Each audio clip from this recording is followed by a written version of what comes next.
your meta gameplay is to mess around with the buff, are you guys messing around with the patch note? I mean, this is not the right stage for you, because the fact is, SPS, you gotta take it seriously. Even no matter how much buff you've been put out for certain heroes, it doesn't affect much. I mean, you see how Gato Kacha has already been nerfed, but it still gives a lot of potential. With that Avatar of the Garden, you can still be able to do a lot of AoE. You can still be able to pull the players into one position that you can have that enemy to be honed off all of their immobility.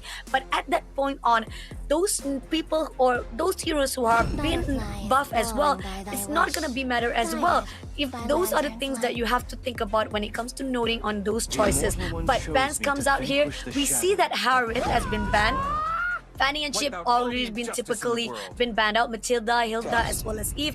This is pretty much the only thing that is different here, is that they ban out Harith. So he's getting the priority wise on the side of Young and Dangerous as well as Lazy Esports to decide whether or not Juicing they want to pick that or Suyo. So it's back again, the mirror of what we see on round number 2. But question is, Lazy Esport getting the opportunity of Alpha again, and Young and Dangerous, I'm not sure what they're thinking about. Yeah, I mean, I'm not too sure either, right? Because they pick up, there is gonna be that same thing.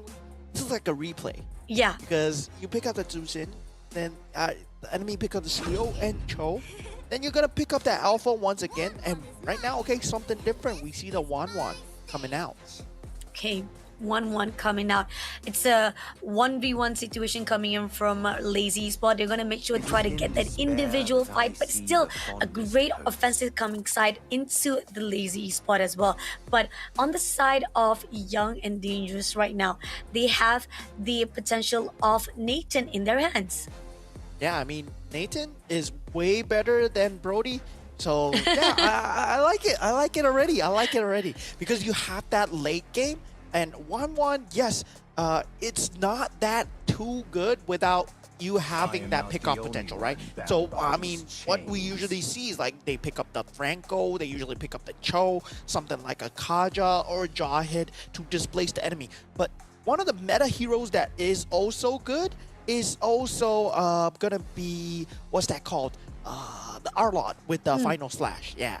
And we did saw Young and Dangerous did be able to actually pick top a lot previously, and it was one of the crucial decision making that was done by YAD that made a really good game changer from Siska, and it helped Keeman to actually pull through into a lot of those kills that can be put out or even be changed into a currency as well as insurance in YAD. Maybe this is going to be a good case for YAD as well, but bans comes through. We see Angela been picked up as well as Phoveus, and you saw how it was when Lazy Spot was able to pick up that Phoveus. It was so hard, even despite Dur was always been tagged up. Dur was giving so much leeway for Lazy Spot to have so much ground control that YD, you picked up Dur for no reason. I mean, Gato Kacha and Phoveus being banned out, very good from Young and Dangerous. I'm very surprised. I'm just caught off guard because they are drafting properly right now, and they're not fooling around. And it feels like, yeah, we finally have a really proper meta game to watch. And Lazy Esports, I mean, if they're going with this Wan picture, right, they want to shut down that sustainability available for Young and Dangerous. Oh, but they take out the Loi instead. Maybe they know something that we don't. But for Young and Dangerous, if they're going with what I'm thinking here, right, it's gonna be to pick up that Hylos, who has that high sustainability. You have that revitalization as well. It counters out that Wan really well. But the only problem is you're running into a Zusin. How are you gonna fight into that Zusin? That's gonna be a very big issue. Do you go for that CC to actually jump that back lines, fight it from another angle? I'm not too sure for Young and Dangerous, because Zusin is a very hard counter against Suyo. Interesting. Doesn't really. Oh, they picked out the Arlot right here in the hands of Young and Dangerous. We talked about it. This guy is really good in the hands using that Arlot, so possibly a really good move coming in from YAD. But Lazy Spot, on the other note, they picked up the Edith, much more potential of sustainable, and even on the fight scene. This is where YAD, they really gotta be careful. Yeah, I mean, Young and Dangerous here, right? They will have to worry about that crossbow of Tang coming out from Shizo. And with that Tigreal, oh my god, yeah, that Tigreal is one of the factors as well.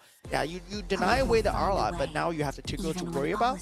And Young and Dangerous, yeah, they pick up the Vexana. Is a very good pick. A lot of mage priority. But the one thing that I'm worried about is the lack of frontliners because True. Kimin, Suyo, it's not really a huge frontliner. It's not as tanky as possibly a Minotaur, a Tigreal, something that we're used to seeing with Vexana. They pair up with Vexana so well because they can soak up so much of the damage. The more recent changes that we've seen is the Gato Kacha or the Kali together with the Vexana. Whether or not this can fill the same shoes as one of these soaked up damage dealers, Suyo, I don't believe that's going to be the case. And even if Cho, you go for that tanky build, you don't have that innate kit where you're tanky, right? You don't really have any form of damage mitigation. Sure, you have a lot of sustainability, but if you get locked down by that Zushin, it's going to be so scary. Well, let's just find out as we head on for Game 3 of Lazy Esports Philippines versus Young and Dangerous from Malaysia. Oh, this is tough, man. I mean, looking on the side of the draft itself, I feel like definitely Lazy Esport have so much ground they covered up. When it comes to YAD, most of their heroes are a little bit too squishy. Yeah, they got a lot of offensive. Yeah, they prioritize on the damage. And this is where the fine line, you are going to be having a little bit of struggle if you want to go in for the team fights. But if they can actually pull off with a really good stun, with a really good timing for that offense, maybe things could turn around. But this is just me being try to positive. But Cobbs could finally try to put in to Kaje. He will be the first blood right here with the help of Pop Bat. So that is a really good opening coming in from Lazy Spot. And this is what you don't want to see to the side of YAD. You've already have so much of your players or your heroes that is so squishy. It's easy for now for them to just to break into. Keeman also almost been tagged up, but finally clears out by Pat. And now even Siska been pushed in, and Stylish that tried to break up themselves, but ended up being tagged off and shuts down as well. And on the bottom lane, I mean, there was a trade that Shizo, he died to Stylish Zed, and the Zushin was there for that trade as well. So Lazy Esports, they cover themselves on all angles. They keep the macro advantage going. The gold is still in the favor. The most important thing right now is the level difference between Keeman and James Pong, right? It's still neck and neck. And that's the very scary part because Alpha, if you're neck and neck with the Suyo, then it becomes the duty of the roamer to actually open up that fight. And Pokbet, he already has 2 kills, so he is up on the farm. He's gonna be way tankier than this Cho. He's gonna be able to jump in a lot easier. And once he has that implosion, you are gonna need to be so scared. Oh, they're gonna contest for the side of Turtles right here. He's gonna pick up Siska. First of all, we do see that they're stunning both of the players. It's now gonna be Keeman having a lot of trouble here, but at the same time, Keeman did manage to steal away the turtle. But at what cost right here? Potbat will be taken out by Danzo immediately. But at the same time, the team of YAD raking a break with the run through. But Chizo managed to trade off right at the bottom lane to take down Stylish Zed. But still, it is a really good one-to-one call right here by the side of YAD. A little bit too slow, but yet they are still be able to neutralize a little bit of their situation. Yeah, and this is the individualistic play that I've yet to see from Lazy Esports. Now they bring it out, and this is really nice to see. Like, Purify being used from Chopscript right now, he's not exactly in a safe position. Final Slash is there, but the Edith is there to follow up with the Earth Shatter, and Chopscript, he gets out of the way. James Pong gets the finish onto Siska right there, and it's still a 1v1 situation at the bottom because Lazy Esports, they've been surviving these ganks time and time again, or they force these ganks with the Spear of Alpha from James Pong or the implosion from KK Dot, aka Pokbet, because he's using his IGN. And now that 1-1, he thrives in that 1v1 because, yeah, 1-1, right? You want a 1v1. And that crossbow of Tang is just going to shred through Stylish Zed, even if he gets the entropy off. As long as he's in the air, Stylish Zed, you can't do anything, and he's just going to eat those darts. Oh, this is tough. Definitely tough coming in from side of YAD. The fact that yes, they are trying to pull off those 1v1, it's still not gonna be enough. Team Lazy Spot, they already have a lot of stunts been put out, and the level up coming in from both of their sides are really in the favor of Lazy Spot himself. And if they don't do something right now to respond well, Team Lazy Spot can get away already, and they're putting up right there into the total of the bottom line, and we hope for the best right here where Dur has been put out, giving a lot of pressure, but not gonna be able to tag anyone off, and they're going in for a skirmish right at the total lane. Yeah, Eternal Guard has already been used. They won't have that tool available. So Lazy Esports, they can just power through this because the key utility is gone. They forced it out way earlier with Dur. And Dur, with that, just changed that entire pace of the fight because Young and Dangerous, they need to know that their utility is so important. When you compare it with Lazy Esports, they have such low cooldowns. The only high cooldown is that implosion coming out from that Tigreal, right? But for Young and Dangerous, that Eternal Guard, once it's used, Lazy Esports is like, yeah, they don't have that anymore. They can't just throw us up in the air, so we can do anything we want.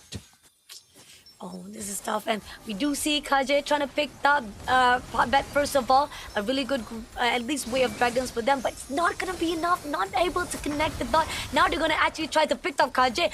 Managed to scur away as quickly as possible with the flicker. YAD putting themselves in so much danger that it cost them so much. Yeah, that's a great steal on that purple buff. So Suyo won't have that. And Keemit, he's just struggling to find these cooldowns right now. And James Pong, he's just shooting ahead in terms of that EXP, in terms of that farm. And once again, we see the Sky Piercer out from the Zusin, so there's going to be a lot of damage. Shizo, he's taking a lot of damage, yes, but he wants to fight this 1v1. He pops the Inspire, and Style said it's time to go away. But now with the Way of the Dragon onto Dur, does this even matter though? Primordial Form is popping. He managed to get out, and Chomsker, he's dealing the damage. The Sky Piercer is piercing through the hearts of Young and Dangerous as they cannot withstand the damage from the Wan and the Zusin. That is dealing so much. Lazy Esports, they do it once again. They do it once again. Team wiped out in the hands of them. And no matter how much, whatever they want to throw to Lazy Spot is still not connecting the dot. And the best part of all, when Jove's Kurt was picking off one of the players from the side of Young and Dangerous, it gives the potential of the opening side. Even despite that Siska tried to go in for the blade, it's still not enough. And this is an opening for the side of James Bond to just even get the turtle again in their hands. So Team YAD not getting the response they need, not getting the wins they want to trade off to the side of Team Lazy Spots. Yeah, look at this. They were trying to focus on Dur. He gets the flicker away. And with that, they just force this fight, right? KK Dot, he can die here. It doesn't matter because the key damage dealers, they're dealing the damage. Chomsker, he's not dead. And then Wan, he's not dead. Crossbow Tang, once that's popped, just easy triple kill coming through for Shizo. Now with the Wind Talker, he's just out of control right now. There's nothing in this map they can fight him 1v1. Yes, you may survive, but you will not be able to kill him. And that just requires every single member of Young and Dangerous to land the Dream Spell, right? You land that final slash into the Way of the Dragon, into that Eternal Guard from Vexana. And that's going to be all that they need to take out Wan. But now Cage, he is trying to go in with that conceal play. Not exactly finding its mark. It's going to be a Tigreal staring at him. Oh, it's really tough. I mean, even with the fact that there is maybe a possibility for them to try to go in with Danzo or pushing in straight to the side of Team Lazy Spot. With them being a little bit too squishy, I feel it's really tough. And now they're picking up straight away KJ, and this is the opening that is needed for Lazy Spot. They're trying to push it to the side of Kim, and Kim will be airborne and immediately giving James Spot to shut him down immediately. Siska, a little bit overextension. He had to pull away, and YAD down by the number again, and all the overextension that was done by Lazy Spot was fruitful to a point they can cover all the grounds again in their hands. Yeah, Lazy Esports, it's their game to lose once again, similar to game one. But Shizo, he is still fighting 1v1 and finally gets shut down. He's not in a position, overextending. I mean, Siska, he will give up his life for it, but worthy trade for Young and Dangerous. That is one of the key factors that they need to take out, right? Because Wanwan, at the later stages of the game, once you reach that 6 itemization, his power actually falls off way, way harder because you're not able to burst these opponents down with the crossbow tank, so you don't latch on the second target. And once you reach that stage of the game, Lazy Esports, they have to be wary of this timing where, yeah, your carry, your gold laner, it falls off a lot harder when you compare it to what they have on the other side, which is a Nathan. Okay, Lord has already been taken. Marching through, this is where the wave comes in. Team YAD, they have to be careful with the split push. Not only that, they have to find a way how to divide and conquer the teams of Lazy Esport. Spotted out right on the mid lane, we do see that Der will be able to actually ground out those at the bottom lane. Kimin is waiting for it. He's gonna make sure that at least they can cover the grounds off. But can they actually pull through? We do see that Patbat just looking to the side of the baseline of YAD, and Chovsket also trying to pick up anyone to come in. They clear out the mid lane second last turret, and as the lot comes in, still looking for a way to pick out anyone. Siska is in the scene, Kajay is also in the scene, Kimin trying to find a way of space so that they don't push in.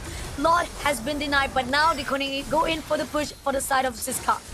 Yeah, Implosion being used on that side, huge coming out for Lazy Esports. As they find the initiation with that Zhu Xin, they will be able to get this middle lane turret, but can they get more? Because Young and Dangerous, all they're looking for is to hold, right? That slight out of position, Lazy Esports managed to find an advantage, and now this Vexana pick is huge, and they might potentially end things here as long as their members are alive, and Wanwan is able to deal the damage. Lazy Esports, they take the series 2-1 as Philippines continue on in the Snapdragon Pro Series.